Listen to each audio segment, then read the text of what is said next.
महाराज नहीं पहचान पाए। महाराज ने पूछा, भैया आप हैं कौन?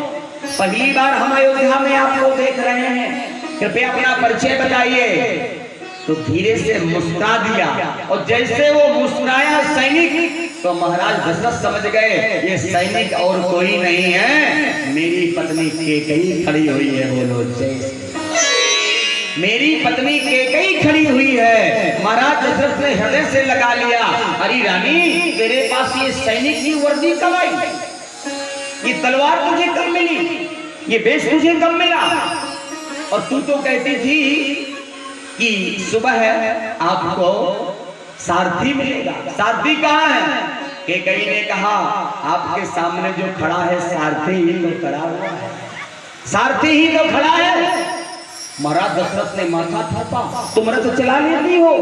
कैकेयी ने कहा, महाराज रथ भर नहीं, मेरे पिता ने मुझे धनुर्विद्या, तलवार विद्या, युद्ध विद्या, सारी विद्याएं सिखाई हैं, मैं सब जानती हूँ। चलिए आप रथ में बैठिए, हम आपको देवलोक ले चलते हैं।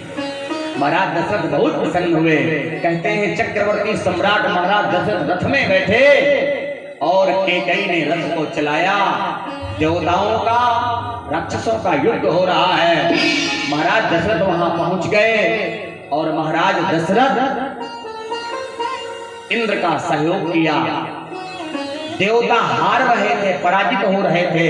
सम्राट के पहुंचने से देवता विजयी हुए। जब युद्ध चल रहा है, सुनिएगा ये कथा, जब युद्ध चल रहा है एक घटना घट गई।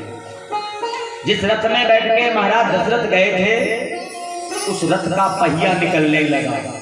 पहिए में एक लोहे की कील पड़ी थी, तो वो कील निकल गई तो पहिया बाहर निकलने लगा। युद्ध बड़ा तेज चल रहा था। कैकेयी ने सोचा, अगर रथ को रोक के कील डाल रही हूँ तो मेरे पति मारे जाएंगे, युद्ध बहुत तेज चल रहा है। तो गजब की वीर नारी है कैकेयी, एक हाथ से घोड़े की लगाम और एक हाथ की उंगली उसमें डाल दिया, पहिए में डाल दिया, और युद्ध हुआ। महाराज विजयी, देवता विजयी हो गए, देवता विजय को प्राप्त हो गए।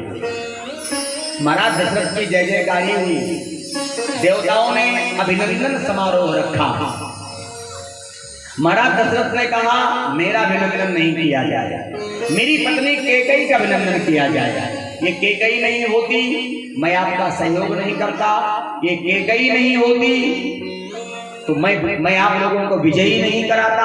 देखो मेरी पत्नी की उंगली कटी है, यहाँ से रक्त गिर रहा है। कितनी वीर नारी है मेरी पत्नी, युद्ध में अपने उंगली, अपने शरीर की चिंता भी नहीं किया। इसलिए महाराज दशरथ ने कहा, अभिनंदन मेरा नहीं, स्वागत मेरा नहीं, मेरी पत्नी का किया जाए। बोलो जय श्री राम। देवताओं ने बड़ा भारी अभिनंदन समारोह रखा, बड़ा भारी अभिनंदन समारोह। उस समारोह में कैकेयी को बुलाया गया। कैकेयी अपनी दासी मंथरा के साथ पहुंची। महाराज अयोध्या चले आए। सुनिएगा एक कथा। समारोह हुआ, देवताओं ने कैकेयी का अभिनंदन किया, फूलमाला से अभिनंदन किया। महारानी आपका सहयोग नहीं मिलता तो हम देवता पराजित हो जाते, हमारा देवलोक लुट जाता, हमारा देवलोक नीलाम गुलाम हो जाता। ए महारानी, इन शब्दों से हम आपकी विनती करेंगे। इंद्र ने प्रार्थना किया, देवताओं ने प्रार्थना किया,